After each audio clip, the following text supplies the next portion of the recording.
तो ऐसा ना कि जब भी आप लोग ज़मीन वगैरह खरीदते हैं ना, एग्रीकल्चरल प्लॉट्स वगैरह गाँव में खरीदते हैं, ठीक है? तो सबसे पहले कब्ज़ा करिए उसको, ठीक है? अब ऐसा ना, कोर्ट जो है ना मानता है कि जिसका कब्ज़ा है उसी का ज़मीन है, ये कोर्ट मानता है। तो प्रेफ़रेंस दिया जाता है कि उस आप कब्ज़ा किसका है? इसका। तो कोर्ट मान के चलता शुरू में कि इसी का ज़मीन होगा। पेपर ऊपर ठीक है, बाद में आप प्रूफ करेंगे, लेकिन पहले पोजीशन नहीं, गाँव में बहुत लोग बोलता है पोजीशन ले लिए, पोजीशन होता है, ठीक है? उसका मतलब होता है कब्ज़ा, कि हाँ भाई हम उस पर अपना कब्ज़ा डाल चुके हैं, मेरा है वो, हम वहाँ रहते हैं, कोई हमको हटा नहीं सकता है, ठीक है?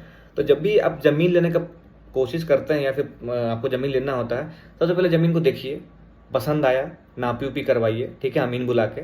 जब नापी-उपी करवा लिए ना, तो सबसे पहले ना एक काम करिए, एग्रीमेंट बनवाइए। एग्रीमेंट बनवाने के बाद उसमें टोकन मनी दीजिए। टोकन मनी मतलब होता है एडवांस कुछ।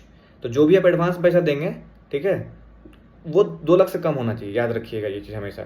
2 लाख से कम होना चाहिए। कोशिश करिए 1,50,000 दें टोकन मनी, एडवांस पैसा, और उसको एग्रीमेंट में लिखवा दें कि ये ज़मीन है, इससे ले रहे हैं, ये सब अच्छे से उसमें मेंशन करवा के, जो पैसा आप दे रहे हैं, कैश दे रहे हैं तो कैश का उसमें मेंशन करिए, कैश नहीं दे रहे हैं तो जो भी माध्यम से आप दे रहे हैं उसको मेंशन कर दीजिए, ठीक है? और टोकन मनी देने के बाद सबसे पहले जाके कब्जा करिए। कब्जा कैसे करिएगा? जाके वहाँ पे खुट्टा नहीं गाड़ देना खाली कि हाँ हो गया मेरा, या फिर घूम के आके आ गया, नहीं। पहले वहाँ जाइए, बाउंड्री मारिए, प्रॉपर बाउंड्री मारिए। बाउंड्री मारने के बाद 10 दिन 20 दिन आराम से कब्जा रखिए एकदम। लोगों को पता चलना चाहिए कि हाँ ये ज़मीन मेरा है अब, ठीक है? जब ऐसा हो जाए, कोई ऑब्जेक्शन नहीं आ रहा है, अगर अड़ोसी पड़ोसी सब सब ठीक है, सब चीज़ सही है, तो फिर जाकर रजिस्ट्री करिए।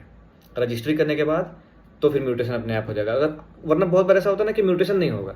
जब सीओ का कर्मचारी जाता है ना ज़मीन को देखने के लिए रजिस्ट्री के बाद, पता चलता है कि ज़मीन पे किसी और का कब्जा था, म्यूटेशन ही नहीं होगा, आपके नाम पे होगा ही नहीं, दाखिल खारिज में कैंसिल कर दिया जाएगा आपका। डीड रहेगा लेकिन आपका म्यूटेशन नहीं होगा, इसलिए बहुत दिक्कत होता है। इसलिए ध्यान दीजिए, कब्जा बहुत ज़रूरी चीज़ है। कब्जा नहीं रहेगा तो आप मान के चलिए कि आप हारे हुए हैं, पहले तो बहुत मुश्किल होगा। इसलिए कब्जा बहुत ज़रूरी है, कब्जा रखिए, बस हम यही बोलेंगे।